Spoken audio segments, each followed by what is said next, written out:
உண்மையிலேயே வந்து இந்த படத்தை இந்த அளவுக்கு மக்களை உள்ள கொண்டு வந்ததுக்கு மிக முக்கியமான காரணம், ஒரே ரீசன் வந்து உண்மையிலே வந்து விக்ரம் சார் மட்டும்தான் நான் சொல்லுவேன். ஏன்னா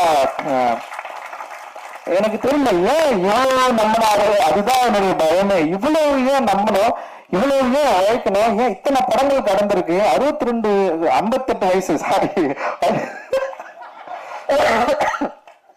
இவ்வளவு வயசுல இவ்வளவு படங்கள் கடந்து இத்தனை இயக்குநர்கள் கூட வேலை செஞ்சு இவ்வளவு வெற்றியை பார்த்து இவ்வளவு ரசிகர்களை கொண்டிருக்கிற ஒரு ஆக்டரை வந்து ஏன் இவ்வளவு உழைக்கணும், எவ்வளவு ஏன் இவ்வளவு டிராமாக்குள்ள இப்படி ஒரு கேரக்டரை வந்து பிக்ஸ் பண்ணி இதை பண்ணியே ஆகணும்னு சொல்லிட்டு அதுக்காக ஏன் தயாராகணும், என்ன டிமாண்ட் அவர்கிட்ட இருக்குன்னு அவர் கூட கேட்டேன். நீங்க இவ்வளவு படம் பண்ணிருக்கீங்க, ஏன் இவ்வளவு உழைக்கணும், நீங்க திரும்ப ஏன் இவ்வளவு உழைக்கணும்னு சொல்லிட்டு வந்திருக்கிறீங்க, உங்களை எது வந்து ப்ரெஷர் பண்ணுது, எது உங்களை வந்து தூண்டுது, ஏன் உருவாக்கி தந்த அந்த